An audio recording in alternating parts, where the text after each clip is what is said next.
In our last Capcom Pro Tour event, we had Travis Styles taking it over Panda to become one of Australia's representatives for this season's Capcom Cup. Moving along, who among the competitors from Central America East won the chance to represent theirs?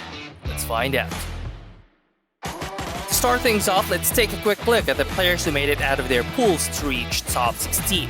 Down in losers, you've got Kaba, Mr. Estrella, Zero Stress, Bryan-D, Isaac, LX, Jimmy, and Crossover. Then up in winners, Tenryu, Luiman, Mono, Ray, MenaRD, Bushin Master, and to round out that top 16, Hermes Venatori and Freenix Wright. Although one could make a solid argument as to why Birdie could outdo, or if not, at the very least go toe-to-toe against Cammy in the ground game, the same thing just can't be done when the conversation moves over to the topic of jump-ins. With Freenix unable to defend himself against all of Cammy's aerial attacks, Hermes would just continue sending down a barrage of dive kicks. What was that last one was? This one's even faster. Hermes already with extreme control. He's working on the perfect, not anymore, but still a huge life lead. Yeah, perfectly spaced EX dive kick right there. Maz is not going to want to press anything after that. And yeah, you can see he's very much less active on the buttons at this point. Been bullied. Going to get the V trigger, try to get some momentum going, but still can't find a damn thing. Sure, he's got that extra walk speed now, but to what end? He just really hasn't been able to get offense going. There Okay. we go. That's how we're going to start it with V-shift. Okay. Oh, that was sick. There's EX and it comes out to play. Hermes brings it out. It takes game number one. Oh! Unfortunate air hit, yeah, but no activation. Kind of like damage being left on the table from both sides at this point. V-trigger pop though. See Freenix Wright try to slowly work into the corner.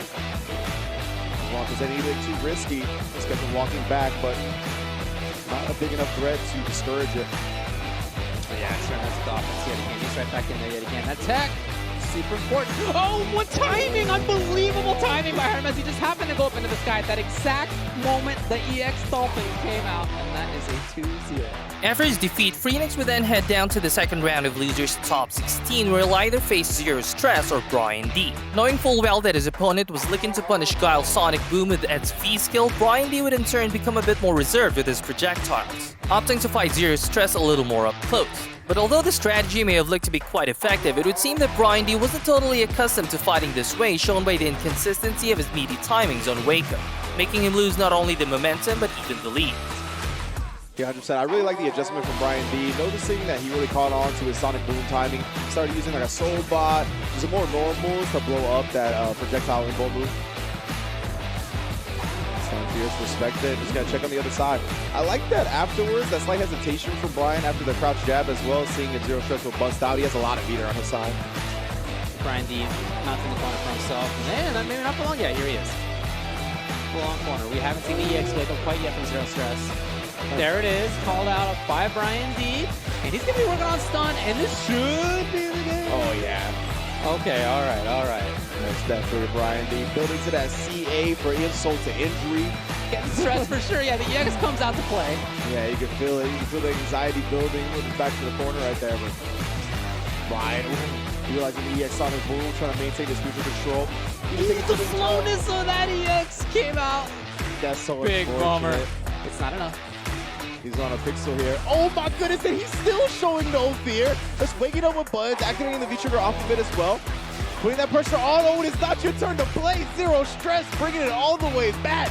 Oh, and Zero Stress, he's done a good job kind of scrambling out of his corner, but he's not done it without taking a lot of damage himself. Great stun. Ooh, yeah, we saw that neutral jump he did in the very first game. He brought it back here, not as punished. Look at this offense. Suddenly, it's Zero Stress's offense that's the killer. Oh my goodness, again. Bryan's in trouble. Yeah, looking over the button, trying to put his own type of Zero Stress game out, but no. Trying to call out. Yeah, Bryan-D is just intent on using V-meter to get away. And you can see why now. He's trying to control the shield, comes up, activation. EX, oh, he does it! The wild miss! Zero Stress gave his own EX in a similar situation. Boom, so it's such a good time to bring it out. Universal, oh, Bryan-D continuing to prioritize that V-meter for defensive purposes. Oh, he knew he was going to try to punish when that whip happened, so he just went the EX. Here we go. Zero Stress is exactly where he wants to be. Only V-meter on the opponent's side. Oh, he's got there with the anti-airs, and enough! It is! His corner awareness there. After eliminating Bryan-D, Zero Stress would do the same to Freenix to qualify for top 8 alongside Kaba, Ray, and Jimmy down in losers. Then up in winners, Mono, Tenryu, MenaRD, and Hermes Venatori. Although the player behind Birdie is now of a much different caliber, it still doesn't change the fact that the character still has the same weaknesses to contend with, which Hermes was more than happy to continue exploiting. But despite that, Mano would still make up for it with his exceptional ground game. Shifting and punishing the dive kick. That was too sick. MenaRD respecting that time. He's shifting again. Oh no, maybe he missed the normal to come out first. I'm not sure.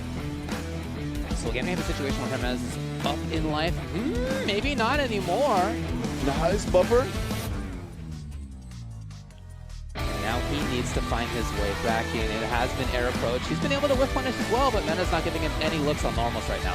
Hasn't pressed a button in seconds. Finally, he does it. It's exactly right. Yeah, Mena's gonna be sitting. The trigger just came back.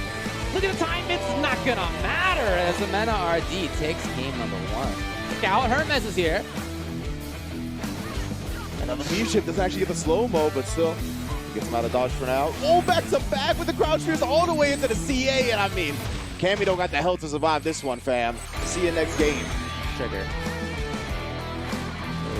Oh, wow, I'm surprised. I thought you would have been confident in that connecting. Trigger's on deck, and Hermes has not been spending EX bar. I don't know if I'm looking for an EX here either. He's been hanging on to that super. Yeah, he wants regular activation.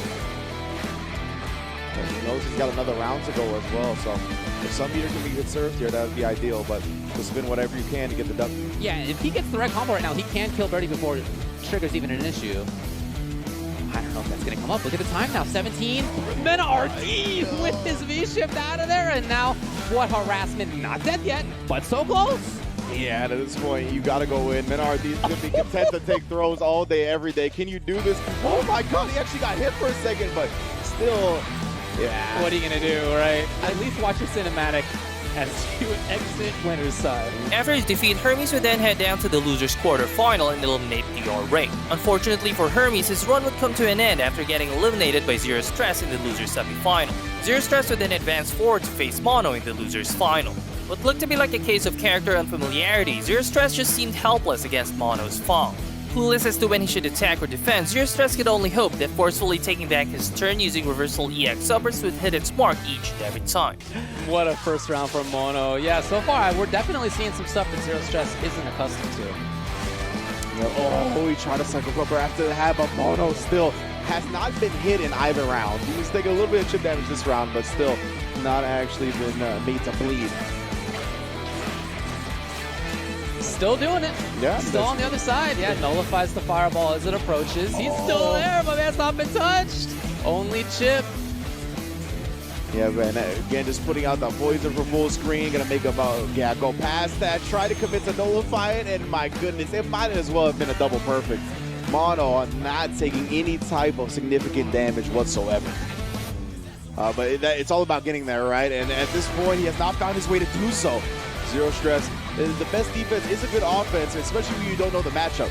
So because of that, you do want to get in there and not let Fang get started. But Mono has not let him even get close. Look at this. Oh my goodness.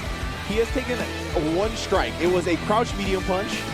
Oh, there we go. The cycle upper. Let me get started, please, yo. V reversal flicker, not your turn after that. Mono up 2-0 in the blink of an eye.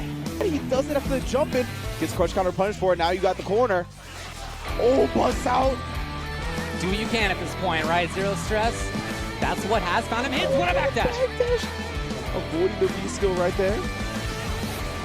Oh, Mono with the block, and he will move on 3 games to 0. After eliminating Zero Stress, Mono would head on to the grand final to get his rematch against MenaRD and to determine who between them will represent their region. A big boot. Crushing dreams, crushing glass. So he's trying to bait. I think he wants that to look like V-skill. I don't know, but he's done a lot of grabs at that range. Yeah, definitely just trying to get a reaction out of MenaRD in one way or another. Both have super. Yeah, a lot of this he's hoping to bait. Mena not taking the bait any of those times with that extra walk speed right now. There it comes. Yeah, Mena's definitely got the Emperor's eye. Like, he's, not going to get caught committing to anything he don't need to. And then, of course, converting this hit into a full CA, already out to a 1-0 lead here in Grand Finals. But is it going to matter? Okay. That was so scary. He was just intimidating walking at him.